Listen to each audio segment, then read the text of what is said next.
Those of you who happen to attend the Rehab Review Panel meetings, you may know who we are. We're John Brothen and Matt Jobe. And we've been going through for the last, maybe 2 years, probably, revisions to the rehab rules, which are under 5220. And we've been going through discussions and developing draft plans, and basically today we're going to be going over what one of the new sections is that's just been enacted, and we'll be discussing some of the changes to the rehab rules, and then also foreshadow a little bit of what's going to be happening in the future and the plans that the department has for looking at the remainder of the rehab rules sections and what other additional law changes may be coming along. So with that, Matt's going to get started, and we're going to talk about 5220. Hi everyone, like John said, my name is Matt Jobe. I'm an attorney with the Department of Labor and Industry, so I've helped the department staff along with many others as we went through rule amendments to 5220-1900. The rules have been adopted. The notice of adoption was published in the Minnesota State Register yesterday, and they are effective 5 working days later, which is next Monday, September 24th, 2018. The rules are available on the docket page.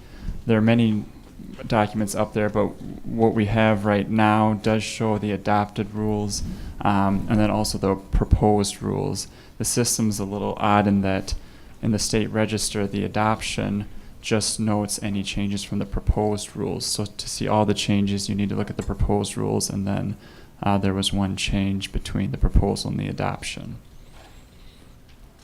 Now I'm going to go through kind of the main changes to 5220-1900. One of the biggest ones was elimination of the $10 per hour fee reduction for lengthy and costly rehabilitation plans.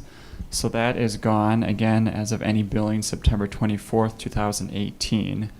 And to account for that, the rules also adjust the maximum hourly rate for QRC services to $103.10. As I'll note soon, that number changes October 1st. But the way the timing worked out, there will be a week where this is the maximum rate. We also put in the rules the updated rate for job development and job placement services, and that is $82.58. I know we got a couple comments about confusion.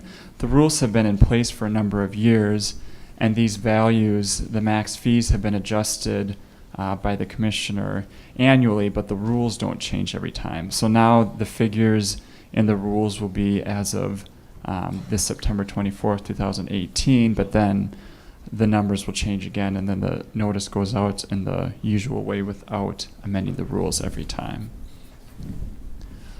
Another significant change was an increase in the limit on payment to QRCs during job development and job placement. That increase went from 2 hours per month to 6 hours per month, and it excludes travel and wait time. A couple key points, though. The insurer can still argue that services were not reasonable and necessary.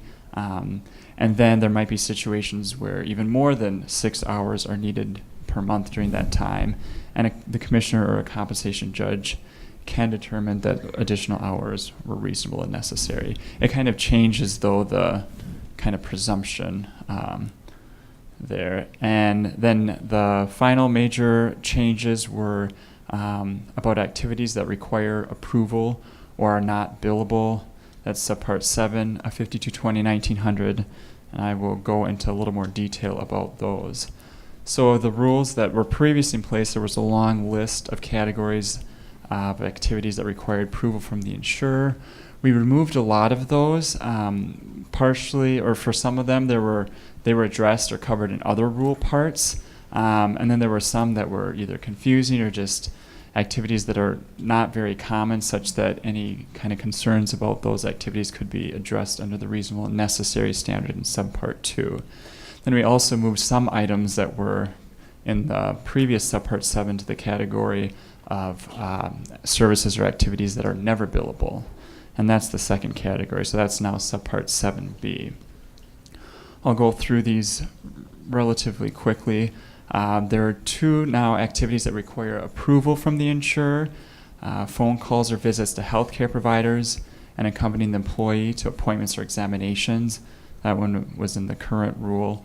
And then the next one is time spent by a supervisor or another QRC consulting with or advising the assigned QRC. So those are, again, are categories that should be in the plan or should be approved by the insurer before billing for them. And then there are 6 categories of activities that under the amended rules are not billable ever.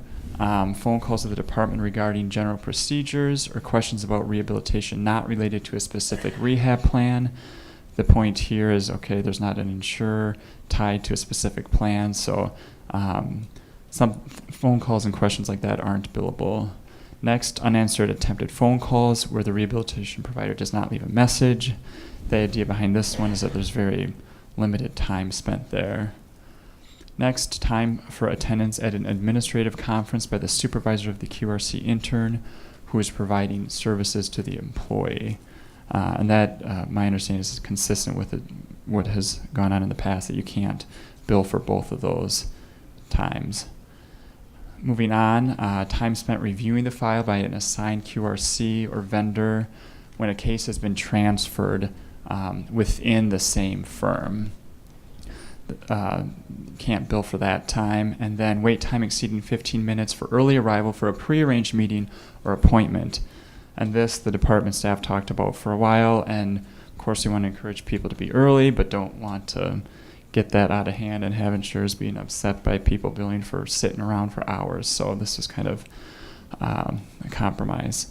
And then finally, this last one was a change from the proposed rules that were published in the State Register back in April. This was originally going to just be deleted, but there was some confusion during the comment period that we received from various commenters.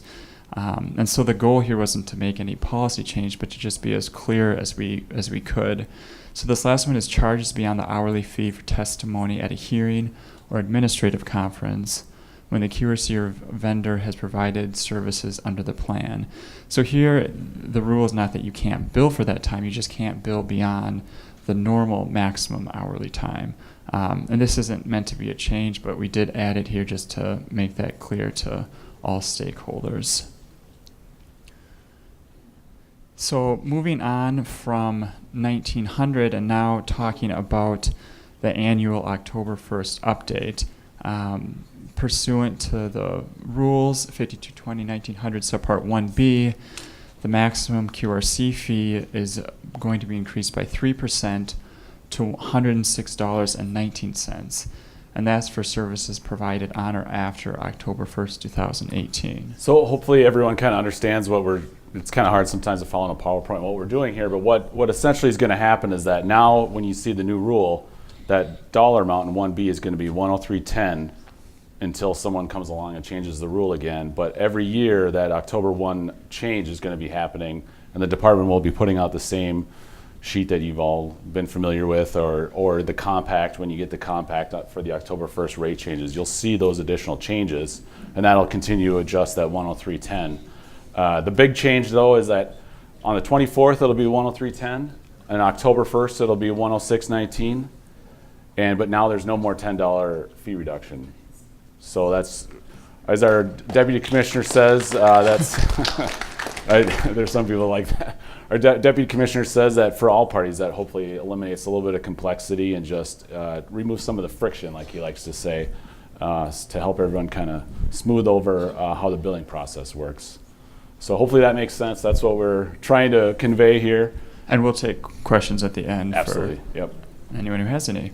And then related note, the maximum rate for job development and job placement is also going up by 3%, and so that will increase to $85.06 on October 1st, 2018.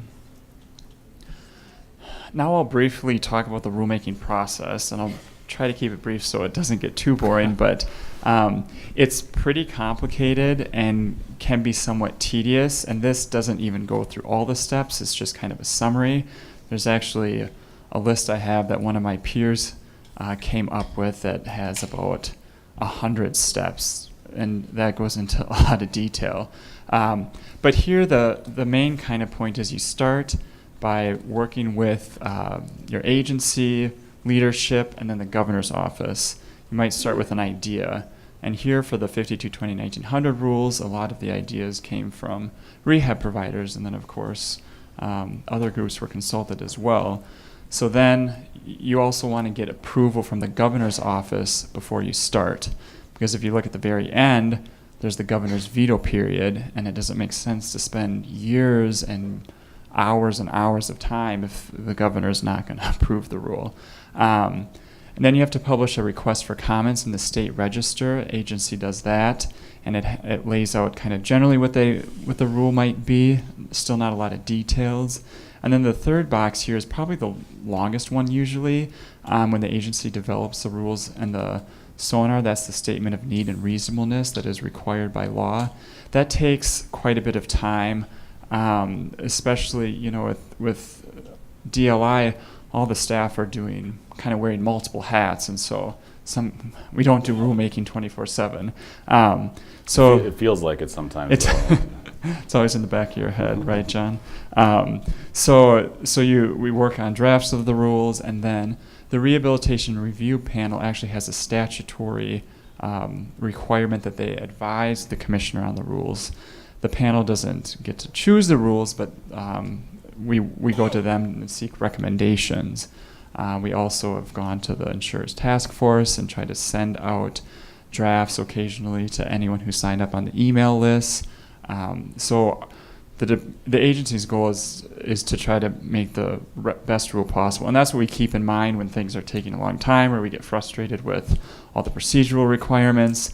It definitely can be frustrating sometimes, but really the point of it all is to make sure that everyone gets a voice, and then ultimately that the agency decides on the best rule possible.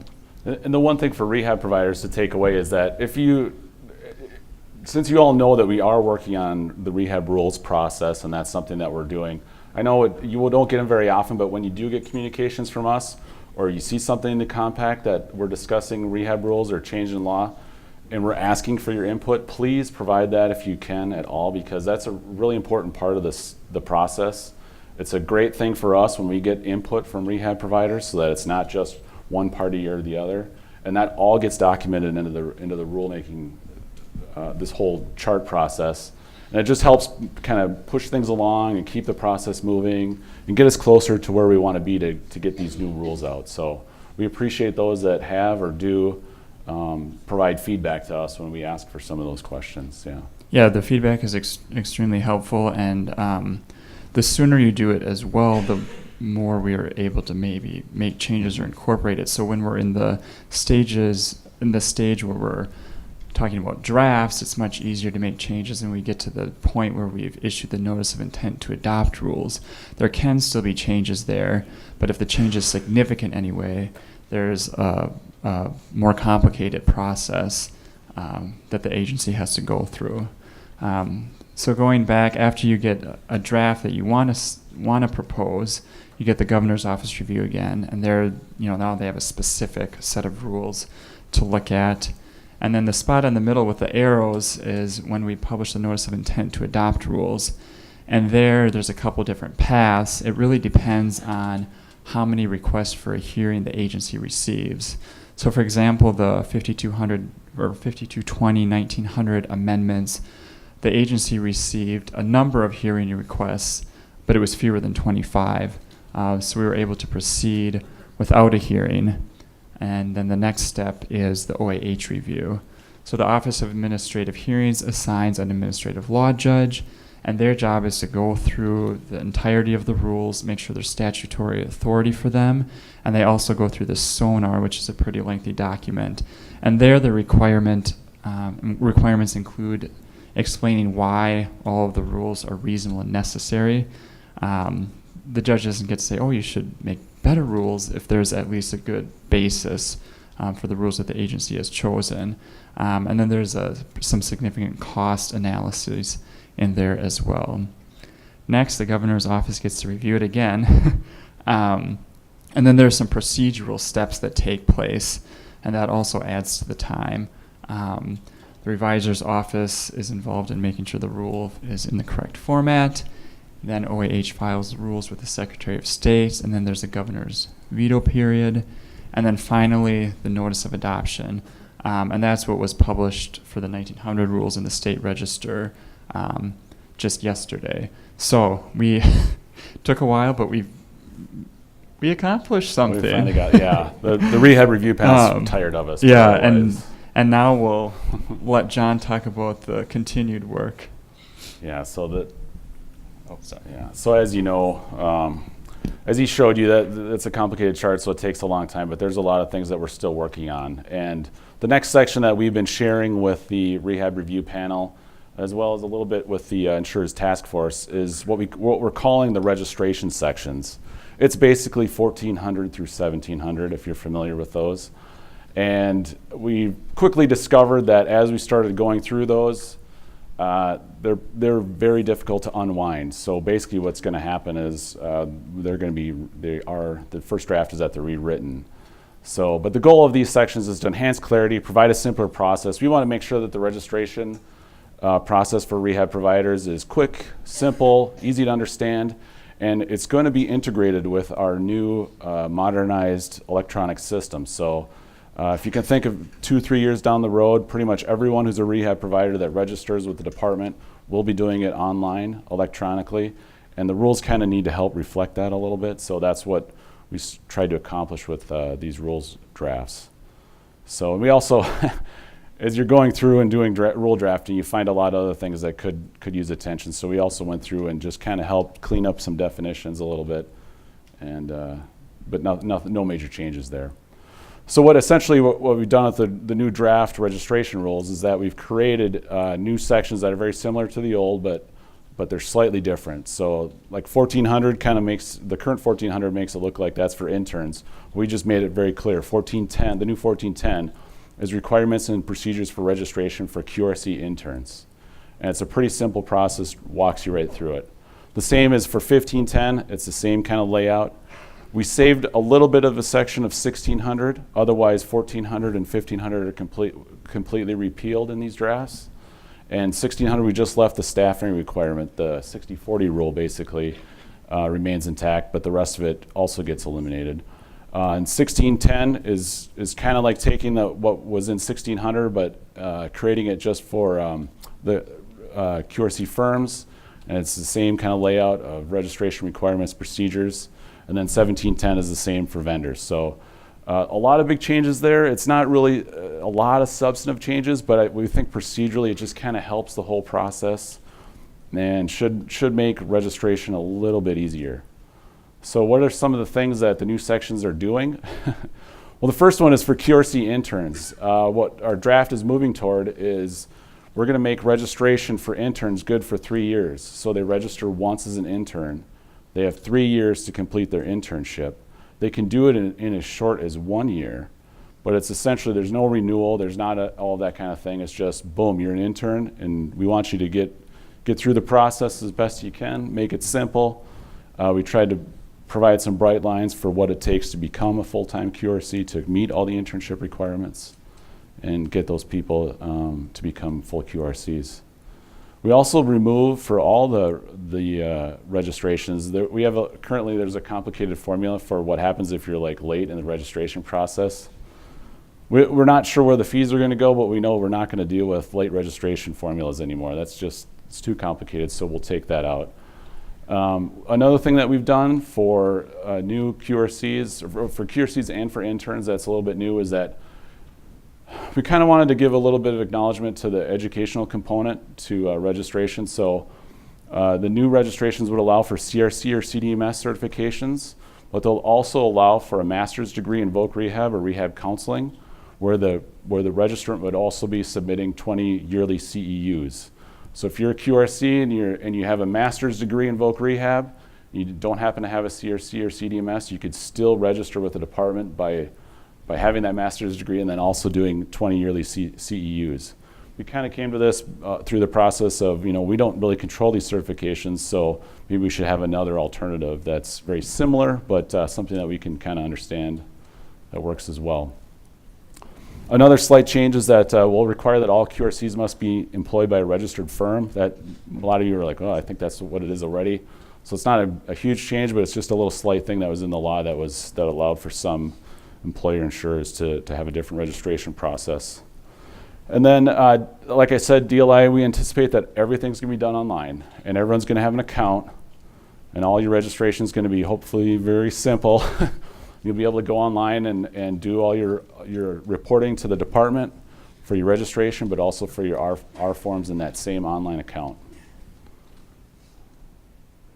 So looking forward, we're working on the registration sections. Hopefully they don't take as long as 1900 has taken. We have a pretty good draft at this point, which you can probably put another one up there soon, but you can find on our rules docketing page. And our plans for, of course, we're going to have a new administration here soon, but our plans for the rehab rule changes is that we'll be looking to adopt new rules that help that whole sort of process of making things more streamlined, account for a new electronic system, and that kind of encompasses things that make the process of interacting with the department easier, faster, intuitive, quicker to understand. And then wherever we can, we'll be removing some complexity to this entire process. So we'll see where that takes us. We'll see what the new administration's priorities are. But that's the goals of our rehab rules team at this point. So does anyone have questions regarding the new rules? We'd be happy to try and entertain anything that you guys might have. We might have an online question. We don't have an online question. Is that, okay, can we get a mic maybe, or I can just repeat your question if you have it. My question is regarding filing the R2. I think it's been years since I ever had an insurance company sign it or whatever and send it back. You know, I don't know why we can't just submit the R2 the same time we submit all the other R forms, because that seems to be something that happens a lot. If you're off a little bit, it's more work for the department, and it's, you know, and the hassle for the QRCs to do that. Can they ever change that? Yeah, it's a good question. We get similar questions to that quite a bit lately. Piggybacking off of the registration sections, we'll be, kind of like I said, we'll be looking at the rest of the reporting, probably focusing a lot on the R forms and some of the complexity that there is with the R forms, and seeing if there's something we can do to try and make that reporting process easier for the QRCs to make it. It obviously has to be compatible with an online system too, so we'll see what we can do. We're currently working, we have a vendor that's on site that's developing our new electronic database and all of its functionality. And we expect by July 2020 that this new system will be live and active. I can't say where exactly rehab will be, if that's going to be a little bit before July 2020, if it's going to be a little bit after, but right around that time frame, we'll probably be up and running with a new online system. And we're hoping that we'll have all the rules that we need changed, or at least in the pipeline, before that time. So if you have additional comments, that's where I was kind of saying, if you see more rule drafts coming out from us, if you see those blast emails or the compact talking about rule changes, please give us feedback. Tell us what the things, the friction points, like our deputy commissioner likes to say, to your processes, and what are the things that we could maybe look at addressing through the rules. Great. So we have another question. Let's go over here. Hi, Stan Sison. My question is back to the CEUs. Requiring 20 CEUs per year. The current rule, I would say, just relies on your certified body. Like CRC requires 100 within 5 years, and that's all it was. It didn't say you have to have so many per year. So that's a change. Just wanted to clarify. So just to repeat your question, what's up with the 20 CEUs per year is, so basically we looked at it a lot of different ways, but if you're having a yearly registration and you're not certified, you just have a master's degree, we wanted to kind of make it look a little bit like the registration, so we sort of looked at 20. I don't recall if we did a comparison of the two registrations. I think we did.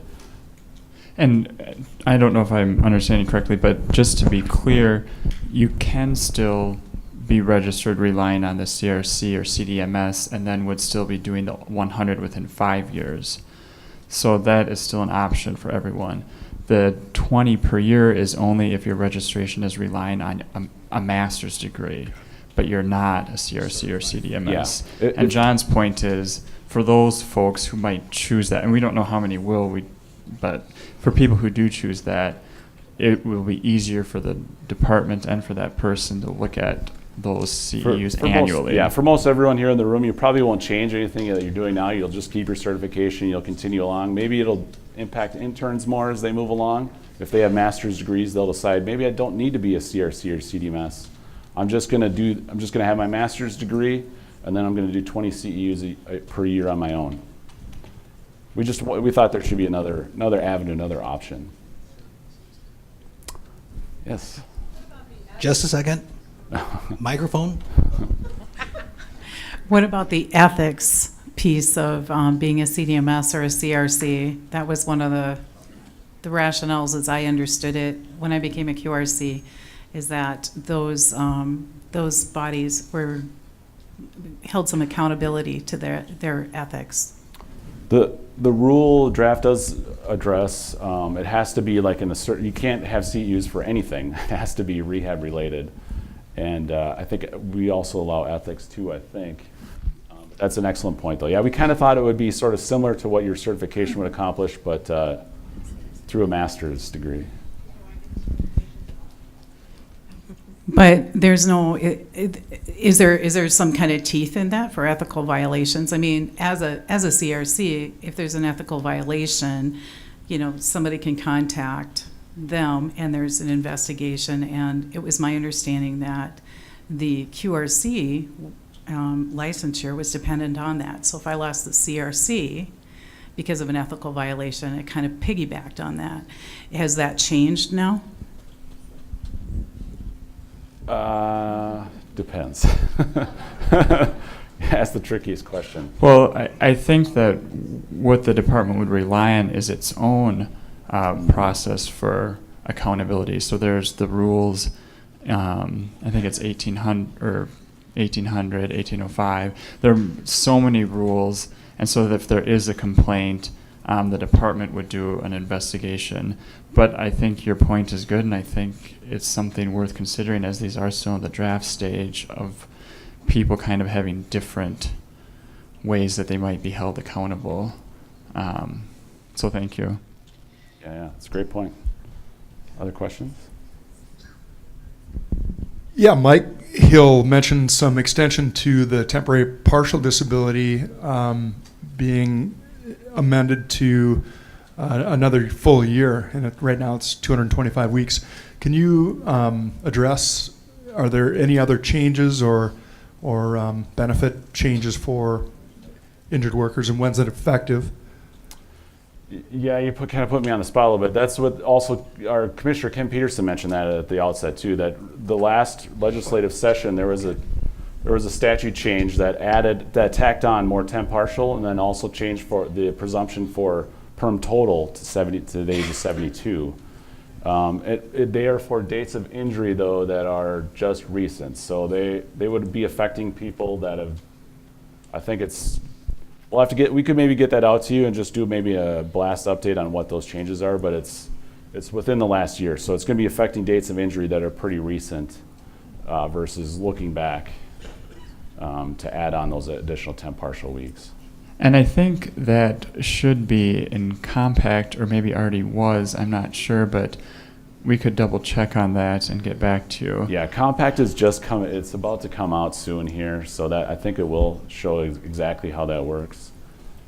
But there should be a summary of the recent legislation. Mm-hmm.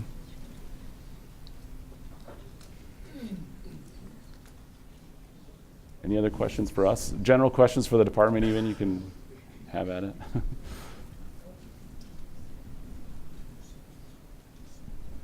I think we have one over here, Mike. Or we have a microphone right there.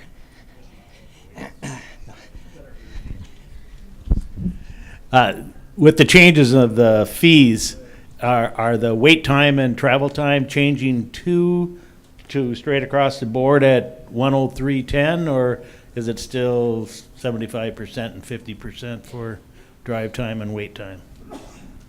Yeah, those didn't change. Yeah, they're still they're like a, what would you call that, prorate, I guess?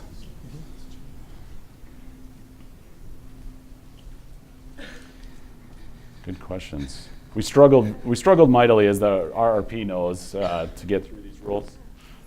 We're just- You got a question? Yeah. oh, go ahead. Oh. Go ahead. Sorry. I'm having increased difficulty issues getting the doctor's reports of clinic visits that I attend. And it's become quite difficult. And I know a while back, we were told that they couldn't charge us for medical records, but now they can. Is that true? Yeah, I don't know if I'm ready for that kind of question. I'm not sure. Okay. We can try and figure that one out, though. Or they could contact the medical policy specialist. Yeah, well, yes, that's true. We do have a medical policy specialist with an email account that you can find on our website. They're always excited about medical stuff. It's a labyrinth of topics. Yeah. Okay, so I think we have, does anyone have any more questions at all?